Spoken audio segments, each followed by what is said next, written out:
அனைவருக்கும் வணக்கம். 12th result வந்தாச்சு. நிறைய பேரண்ட்ஸ்க்கு உங்களோட குழந்தைகளை இன்ஜினியரிங் காலேஜில் சேர்க்கணும்னு விருப்பத்தில் இருப்பீங்க. கட்டாயம் இந்த வீடியோ பாருங்க, உங்களுக்கு பயனுள்ள வீடியோவா இருக்கும். நீங்க டிஎன்ஏ கவுன்சிலிங்குள்ள போக போறீங்க அப்படின்னாக்கா கட் ஆஃப் மார்க் ரொம்ப முக்கியம். அது எல்லாருக்கும் தெரிஞ்சிருக்கும். இப்போ உங்க குழந்தையோட கட் ஆஃப் மார்க் என்னங்கிறது தெரியும். இப்போ இந்த கட் ஆஃப் மார்க்குக்கு போன வருஷம் எந்த காலேஜஸ்ல என்ன டிபார்ட்மெண்ட் இருந்துச்சு அப்படின்னு தெரிஞ்சுக்கணும்னு விருப்பம் இருக்கும்.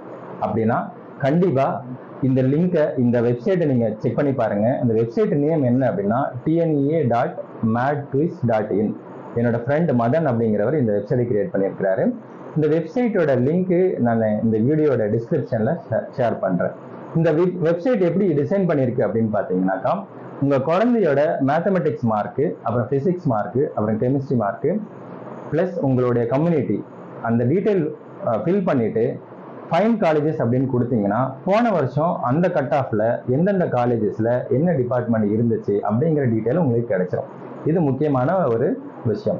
இது தெரிஞ்சது அப்படின்னாக்கா உங்களுக்கு வந்து எந்தெந்த காலேஜஸ்ல நீங்க செலக்ட் பண்ணலாம் அப்படிங்கிற ஆப்ஷன்ஸை நீங்க ஈஸியா ஃபைண்ட் பண்ணிடலாம். இது முக்கியம்.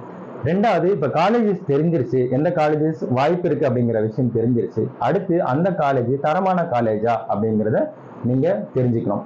அதுக்கு அந்த காலேஜ் NAC அக்ரிடேஷன் வாங்கியிருக்காங்களா அப்படிங்கிற ஒரு விஷயத்தையும் நீங்க தெரிஞ்சுக்கணும்.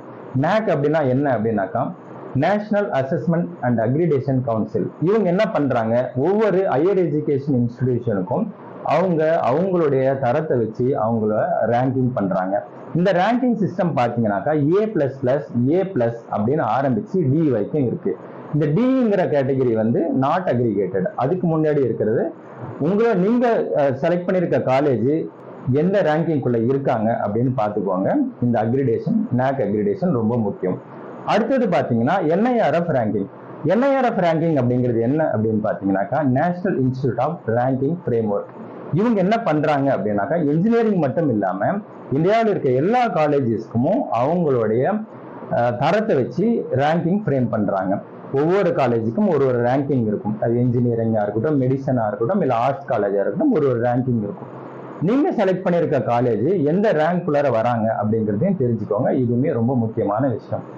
இப்போ காலேஜ் NAC நீங்க செக் பண்ணிட்டீங்க, NIRF செக் பண்ணிட்டீங்க.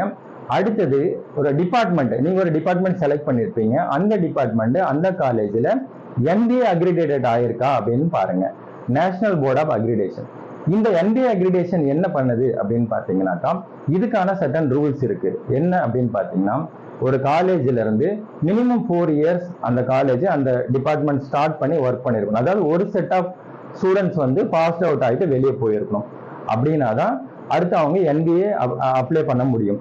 அந்த காலேஜில் இருக்கிற ஃபெசிலிட்டிஸை எல்லாத்தையும் பேஸ் பண்ணி அந்த காலேஜ் NBA அக்ரிடேஷன் கொடுக்கறது வந்து 3 இயர்ஸ்ல இருந்து மோர் தென் 3 இயர்ஸ்க்கு அவங்க வந்து NBA அக்ரிடேஷன் கொடுக்குறாங்க.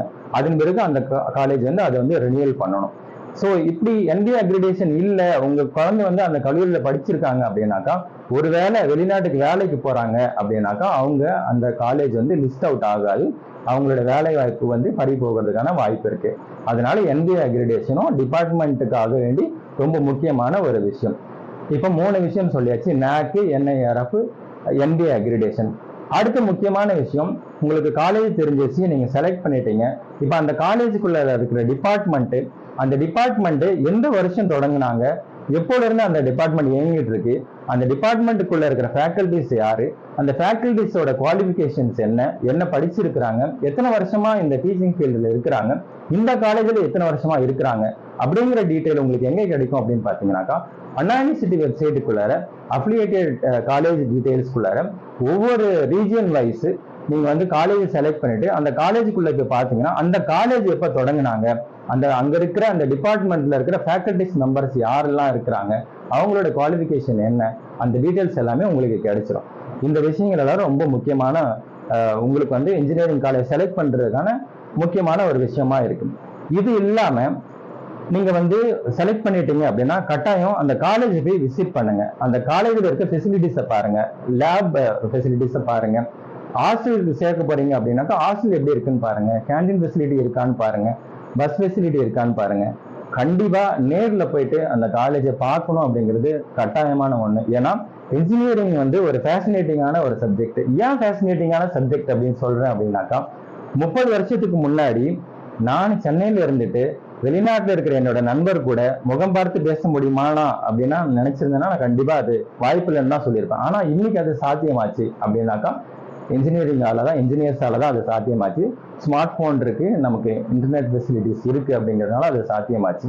இதே 30 வருஷத்துக்கு முன்னாடி டி நகர்ல இருக்கிற ஒரு சரவணா ஸ்டோருக்கு நான் போறேன் அப்படின்னாக்கா 5 மாடியோ 7 மாடியோ படிகள் மூலமா தான் ஏறி போற மாதிரி இருந்துச்சு. ஆனா இன்னைக்கு அது வந்து ரொம்ப ஈஸியா ஏறி போறதுக்கான எஸ்கலேட்டர்ஸ் வந்துருச்சு. அது மெக்கட்ரானிக்ஸ் இன்ஜினியர் அவங்களோட இன்னோவேட்டிவ் ஐடியாஸ்னால அது உருவாச்சு. அப்படிங்கிறப்போ இன்ஜினியரிங் டிபார்ட்மெண்ட் வந்து ரொம்ப ஃபேசினேட்டிங்கான ஒரு டிபார்ட்மெண்ட். இவங்க எப்படி ஒர்க் பண்றாங்க, இன்ஜினியரிங்னா என்ன அப்படின்னு பாத்தீங்கன்னாக்கா, இவங்க வந்து சயின்டிபிக் மற்றும் மேத்தமெட்டிக்கல் பிரின்சிபல்ஸை வச்சு ரியல் வேர்ல்டுல இருக்கிற ப்ராப்ளம்ஸை சால்வ் பண்றதுக்காக அதை அனலைஸ் பண்ணி அதுல அவங்க மஷினா இருக்கட்டும், இன் டர்ம்ஸ் ஆஃப் டூல்ஸா இருக்கட்டும் டிசைன் பண்ணி அவங்க வந்து டெடிகேட் பண்றாங்க. டெடிகேட்டிவான ஒரு டிபார்ட்மெண்ட். அப்படிங்கிறப்போ நம்ம வந்து அதுக்கான தரமான இன்ஜினியர்களை உருவாக்கணும் அப்படிங்கிறதுக்கு தரமான கல்லூரிகளை நம்ம பிள்ளைகளை சேர்த்தோம் அப்படின்னாக்கா அவங்களோட லைஃப் வந்து அவங்க நிறைய விஷயங்கள் நமக்கு வந்து இந்த சொசைட்டிக்காக அவங்களால கண்டுபிடிக்க முடியும். அவங்க வளர்றது இல்லாம இந்த சொசைட்டிக்கும் அவங்க வந்து மிகப்பெரிய அர்ப்பணிப்பை பண்ண முடியும். அதனால நல்ல காலேஜை தேர்ந்தெடுங்க, நல்ல டிபார்ட்மெண்ட்டை தேர்ந்தெடுங்க. அது வந்து அந்த குழந்தைகள் மட்டும் இல்லாம நம்ம சமுதாயத்துக்கும் அது மிகப்பெரிய வளர்ச்சியை கொடுக்கும். அப்படிங்கிறதுனால கண்டிப்பா நான் சொன்ன இந்த தகவல் எல்லாம் நீங்க வேலிடேட் பண்ணுங்க. வேலிடேட் பண்ணி உங்க பிள்ளை வந்து நல்ல காலேஜில் சேருங்க. இந்த வீடியோ பார்த்ததுக்கு நன்றி. இது பயனுள்ள தகவலா இருந்தால் மற்றவர்களுக்கும் இதை பகிர்ந்து உதவுங்கள். நன்றி, வணக்கம்.